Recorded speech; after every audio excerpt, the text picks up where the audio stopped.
राधे राधे भक्तों। हम रोज खाना खाते हैं, लेकिन क्या आपने कभी सोचा है कि एक ही खाना किसी को ताकत देता है और किसी को गैस, एसिडिटी, कब्ज या कमजोरी? क्यों? असल समस्या खाना नहीं होती। समस्या होती है पाचन की शक्ति। आयुर्वेद कहता है, अगर पाचन सही है तो शरीर स्वस्थ है, और अगर पाचन बिगड़ा तो धीरे धीरे पूरा शरीर बिगड़ने लग जाता है। आज हम उसी शक्ति को समझेंगे जो पूरे पाचन तंत्र को नियंत्रित करती है। समान वायु। आयुर्वेद के अनुसार शरीर में वात दोष गति और संचालन का काम करता है। बिना वात के कोई भी प्रक्रिया नहीं चल सकती। आयुर्वेद में वात के 5 प्रकार बताए गए हैं: प्राण वायु, सांस और जीवन की ऊर्जा; उदान वायु, वाणी, सोच और ऊपर की गति; समान वायु, पाचन और संतुलन की गति; व्यान वायु, पूरे शरीर में ऊर्जा का संचार; और अपान वायु, मल मूत्र और निकासी। इन पांचों में समान वायु को पाचन का केंद्र माना गया है। समान शब्द का अर्थ है संतुलन बनाना, बराबरी करना, सम करना। समान वायु का काम है शरीर के बीच वाले हिस्से में ऊर्जा को संतुलित करना। इसीलिए इसे इक्विलाइजिंग पॉइंट भी कहा जाता है।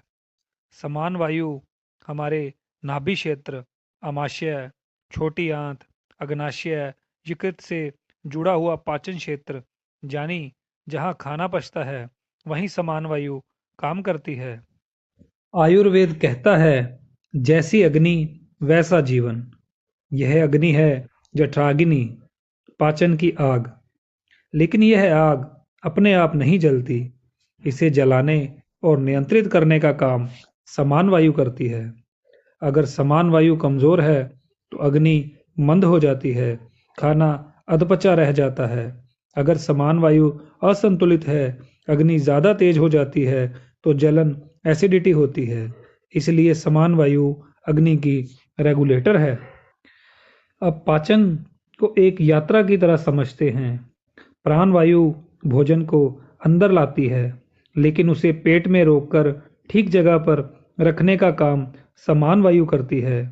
पेट में खाना ऐसे घुमाया जाता है जैसे दही मथा जाता है। यह मंथन समान वायु की शक्ति से होता है। पाचन, रस, एंजाइम, हार्मोन सही समय पर निकले, यह नियंत्रण भी समान वायु करती है। जो शरीर के काम का है रस, और जो बेकार है मल। इस अलगाव की बुद्धि भी समान वायु देती है।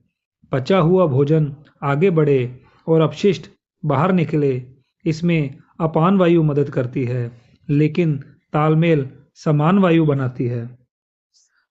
आज की भाषा में कहें तो समान वायु का काम आंतों की गति, डाइजेस्टिव एंजाइम्स का संतुलन, एंट्रिक nerve system, autonomic nerve system का तालमेल, यानी नर्व सिस्टम, हार्मोन और आंतों की गति सबका संतुलन करना है। आधुनिक विज्ञान इसे अलग नाम देता है। आयुर्वेद इसे समान वायु कहता है। अगर समान वायु असंतुलित हो जाए तो भूख कम या बहुत ज़्यादा, गैस, पेट फूलना, भारीपन, एसिडिटी, कब्ज या दस्त, कमजोरी, वजन का बढ़ना या घटना, और लंबे समय में अग्निमांद, पोषक तत्वों की कमी, ऊर्जा स्तर का गिरना, मानसिक थकान आदि हो सकता है। बहुत से लोग नहीं जानते कि पाचन और मन सीधे जुड़े हैं। चिंता, डर, गुस्सा, तनाव सीधा नाभि क्षेत्र को प्रभावित करता है। इसलिए तनाव में भूख नहीं लगती, चिंता में पेट खराब होता है, मन अशांत, मतलब समान वायु असंतुलित है। समान वायु को संतुलित करने के बहुत ही सरल उपाय हैं, जैसे कि समय पर, शांत मन से और अच्छी तरह चबाकर गर्म और ताज़ा भोजन करना चाहिए। इससे वायु और अग्नि दोनों संतुलित होते हैं। इसके अलावा हल्के योगासन जैसे पवन मुक्तासन, त्रिकोणासन आदि आप कर सकते हैं।